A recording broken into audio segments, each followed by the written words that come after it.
Imagine Jeff Bezos, the man who built Amazon into a trillion-dollar empire, stepping back into the CEO spotlight.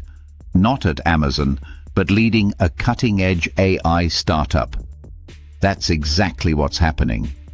Bezos has officially co-founded and taken the helm of Project Prometheus, an AI company focused on engineering and manufacturing applications.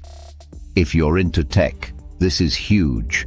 Project Prometheus has already raised $6.2 billion, more funding than most companies ever see in their lifetimes. Joining Bezos as co-CEO is Vik Bajaj, a physicist and chemist known for launching Verily at Google's X Lab. Together, they've already hired 100 top-tier employees, including talent from OpenAI, DeepMind, and Meta. Before we go any further, make sure you hit like, subscribe, and comment below. Let's talk about what this could mean for the AI space. While Bezos has been busy with Blue Origin, Project Prometheus marks his first formal executive role since leaving Amazon 4 years ago. But he's entering an incredibly crowded market.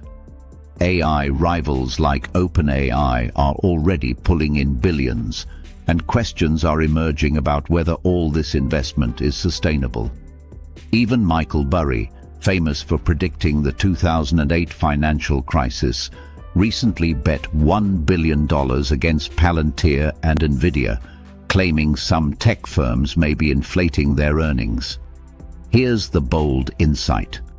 Bezos isn't just investing money, he's putting himself back in the driver's seat to shape AI in ways that could redefine industries.